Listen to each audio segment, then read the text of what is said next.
اگر ہم نے بچوں کی صحیح تربیت نہیں کی، ان کو دینی تعلیم سے آراستہ نہیں کیا، ان کو دین کا علم نہیں دیا، ان کی صحیح ڈھنگ سے ان کی رہبری نہیں کی،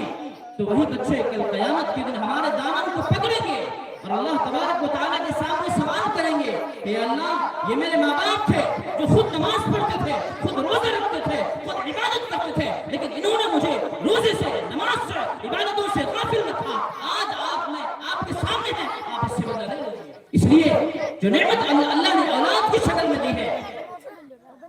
اس کا شکر یہ ہے کہ اللہ نے جو امانت دی ہے اس کو اللہ سے جوڑا جائے، اس کو دینی تعلیم سے آراستہ کیا جائے اور اس کی صحیح ڈھنگ سے تربیت کی جائے،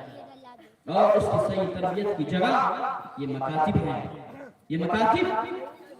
یہ بچوں کی رہنمائی کرتے ہیں، ان کی صحیح تربیت کرتے ہیں، ان کو دینی مزاج دیتے ہیں اور ایسا علم دیتے ہیں جو بچپن میں جو پڑھ لیتا ہے تو وہ نقش کل حجر یعنی پتھر پر لکیر کی طرح ہو جاتا ہے، جو پوری زندگی ان کو دین پر قائم رہنے میں مدد دیتے ہیں۔ اس لیے کہ بچپنا یہ ایسا زمانہ ہے، تھوڑا سا ہم درخت لگاتے ہیں، کوئی درخت لگاتے ہیں، پودا چھوٹا ہے، ہم چاہتے ہیں کہ اس کا رخ ادھر ہو جائے، اس کا رخ ادھر ہو جائے، ہم اس کو ادھر گھما دیتے ہیں تو ادھر ہی بڑھنا شروع ہو جاتا ہے۔ لیکن اگر وہ درخت بڑا ہو جائے، پھلدار ہو جائے، اس کی ٹہنی مضبوط ہو جائے، اب اگر ہم چاہتے ہیں کہ اس کو ادھر موڑ دیں، اس کا رخ ادھر کر دیں تو آپ نہیں کر سکتے۔ اس لیے بچپن کا زمانہ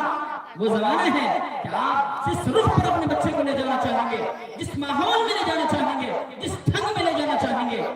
اس پر آپ آسانی کے ساتھ لے جا سکتے ہیں۔ اس لیے